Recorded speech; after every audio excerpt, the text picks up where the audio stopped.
kambag'allikni qisqartirish, aholini ish bilan ta'minlash hamda mahallalarni kompleks rivojlantirishga qaratilgan keng ko'lamli islohotlar amalga oshirilmoqda. Xususan 23 yanvar kuni davlatimiz rahbari tomonidan kambag'allikni qisqartirish va aholi bandligini ta'minlashda 2026 yildagi asosiy vazifalar yuzasidan o'tkazilgan videoselektor yig'ilishida har bir tuman, har bir mahalla darajasida amaliy natijaga erishish bo'yicha aniq vazifalar belgilab berildi. Xususan, respublikada 37 ta tumanda, shu jumladan Nishon tumanida 903 ta mahallalarda, shundan kambag'allik darajasi 8% dan yuqori bo'lgan tumanimizdagi Janub Mash'ala, Yuksalish va Yangiobod mahallalari og'ir mahallalar ro'yxatiga kiritildi. Hurmatli Prezidentimiz tomonidan og'ir tumanlar va mahallalar bilan yangicha yondashuv asosida ishni tartib qilish bo'yicha aniq vazifalar belgilab berildi. Xususan, og'ir tumanlarga 50 milliard so'm, og'ir mahallalarga esa 3 milliard so'mdan mablag' ajratiladi. Har bir mahallaning solishtirma ustunligidan kelib chiqib, yo'l, elektr, suv infratuzilmasini yaxshilash hisobiga yangi loyihalarni amalga oshirish va tadbirkorlikni rivojlantirish bo'yicha zarur vazifalar belgilandi. Hurmatli Prezidentimiz bir haftada mahallalarni moliyalashtirishni yangi tizimni yo'lga qo'yib, buni birinchi navbatda 903 ta og'ir mahalladan boshlash bo'yicha mas'ullarga topshiriq berdi. Bundan keyin mahallada ixtisoslashuvni rag'batlantiradigan qo'shimcha moliyaviy mexanizmlar ham yo'lga qo'yiladi. Xususan, tomorqa yer egalari, dehqon xo'jaliklariga xuddi fermerlarda bo'lgani kabi sertifikati bor ko'chatlarni sotib olish xarajatini yarmi byudjetdan qoplab beriladi. Mevani turiga qarab shpalerlar uchun 20 ming so'mdan 70 ming so'mgacha subsidiya ajratiladi.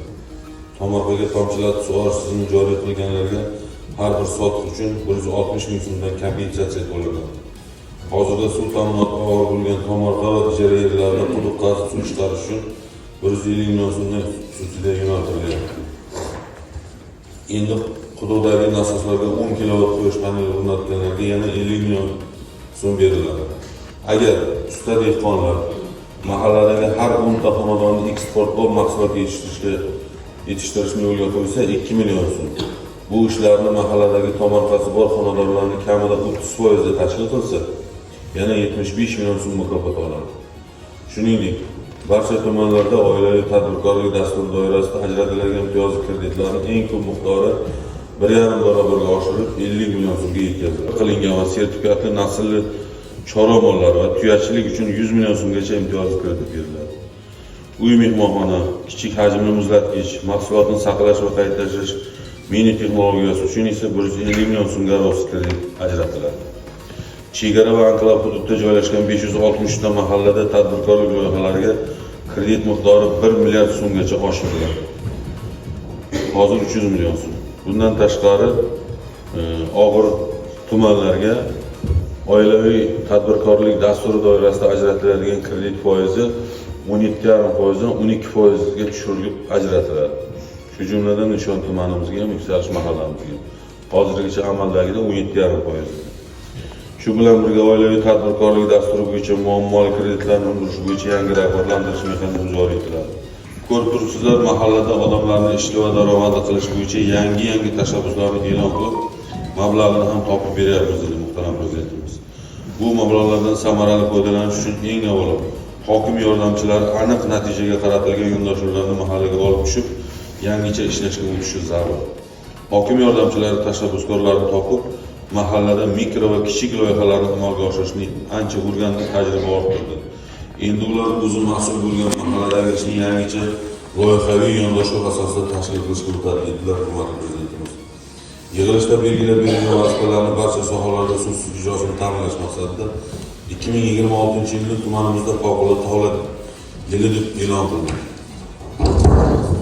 Kunma-kun, oyma-oy rejalarni belgilab olib, barcha rahbarlar mahalla yetkiliklari bilan belgilab berilgan topshiriqlar bo'yicha shaxsiy mas'uliyatimizni oshirib, javobgarlikni zimmamizga olgan holda oylik natijaga asoslangan holda ishimizni tashkil qilamiz.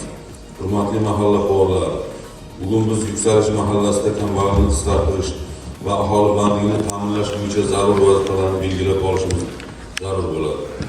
Hozirgi kunda Yuksalish mahallasida 557 ta xonadonda 60 ta oila, shundan 2172 nafar aholi istiqomat qilib kelmoqda.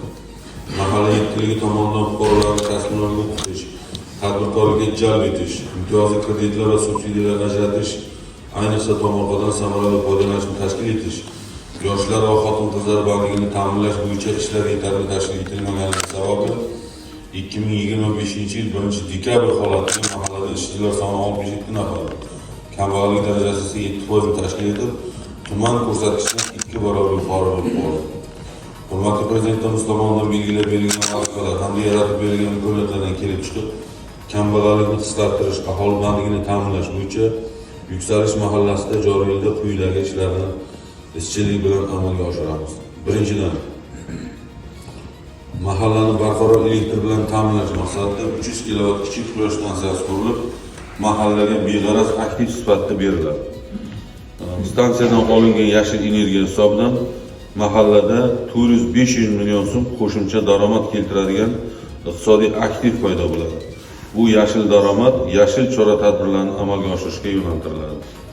Bugungi kunda mahallani 1 yillik daromadi o'zining jamg'armasi bor. Yashil ta'mirdan chiqarib, energiya xarajatini kamaytirish va turmush sifatini yaxshilashga yo'naltiriladi. Bu qanday xonadonlar? Birinchi guruh nogironi bo'lganlar, oilada ishlaydigan, daromad topadigan, a'zosi bo'lmaydigan xonadonlarga yo'naltiriladi. Ekspluatatsiya qilishga mahallalarda yashovchi kambag'al oila a'zolari ishga olinadi. Ikkinchidan, bugungi kunda Yuksalish mahallasida aholi bandligini ta'minlash, yoshlar va ishsiz fuqarolarni daromadli mehnatga jalb qilish, shuningdek, mahalliy ishlab chiqarish salohiyatini oshirish dolzarb vazifalardan biri hisoblanadi. Jami 52 ta ish o'rinlari yaratiladi. Mahalladagi zibolik va poklik ko'chalarida istiqomat qiluvchi fuqarolar tashabbusi bilan Oltiariq tumani tajribasi asosida Vayish ko'cha barpo etiladi. Loyiha doirasida ko'cha bo'ylariga eksport va uzum navlari ekilib, fuqarolar o'z uzumi orqali qo'shimcha daromad olish imkoni yaratiladi. Shu bilan birga ushbu ko'chalarning qiyofasi obodonlashtiriladi, zamonaviy ko'rinishga keltiriladi. Harakat xavfsizligi ta'minlanadi va mahallaning umumiy obodonchiligi oshiriladi. Albatta bu ko'chani ham vayish qilingandan keyin to'liq tagi asfalt qilib beriladi. Yo'li yangi asfalt qoplamasi bilan qoplanadi. Agar biz tayyormiz, bundan keyin yana shunaqa ko'chalar bo'lsa, ularni ham qo'shib shu tartibda qilishga tayyormiz. Mana tashabbus yoshlik ko'chasida qildik. Mana uzumlarimiz ko'kardi o'tgan yili. Hozir mana zibolik va poklik ko'chani fuqarolar tashabbus ko'rsatyapti. Yana agar ikkita ko'cha biz ham shu kredit bersa, yordam bersa, o'sha uzumchilik qilamiz ko'chamiz desa, biz buni qilingan ko'chani hammasini o'zimiz asfalt qilib beramiz. Ta'mirlash ishlarini amalga oshirish rejalashtirilgan. Bilasizlar, bu tuman markaziga o'sha katta yo'ldan kirib kelib to Chaman mahallasiga borguncha yo'limiz, ya'ni yangi asfaltlangan yangi yo'l shakliga keltiramiz. Mazkur yo'l aholi transport harakati uchun muhim bo'lib, mavjud holat qoniqarsizligi sababli ta'mirlashga ehtiyoj mavjud. Loyiha doirasida yo'l qoplamasini yangilash, yo'l yoqalari va harakat xavfsizligi bilan bog'liq ishlar bajariladi. Ushbu ishlar uchun 2 milliard 150 million so'm mablag' ajratiladi. Loyihani moliyalashtirish hurmatli Prezidentimiz tomonidan ajratilgan mablag'lar hisobidan amalga oshirilishi belgilangan.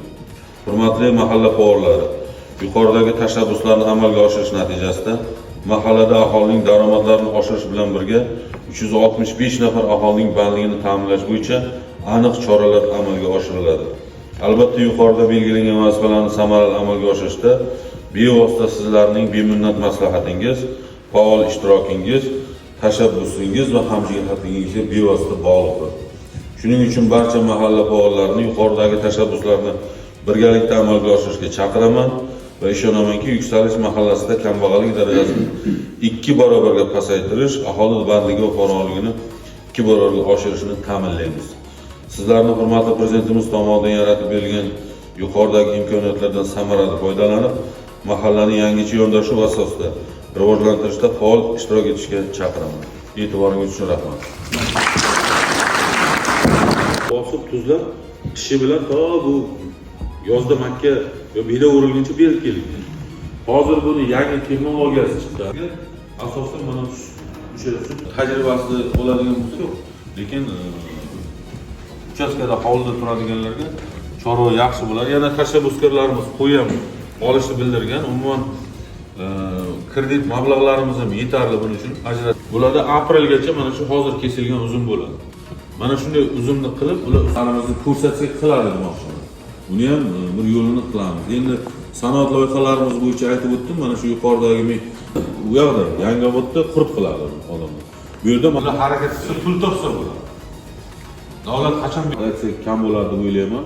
Hammani yuragidan shu bois yig'ilishda misol uchun Nishon tumanidagi Oqoltin mahallasiga nasosda suv chiqarilgani uchun 25 yil tomorqasiga ekin ekmagan 280 ta xonadon 50-60 million so'm daromad olishni boshladi. Buni uddalagan mahalla aholisi bugungi ichki yo'llar holatini yaxshilashni so'rayapti. Ularning taklifini inobatga olib, ertaning o'zida 1,5 milliard so'm ajratamiz.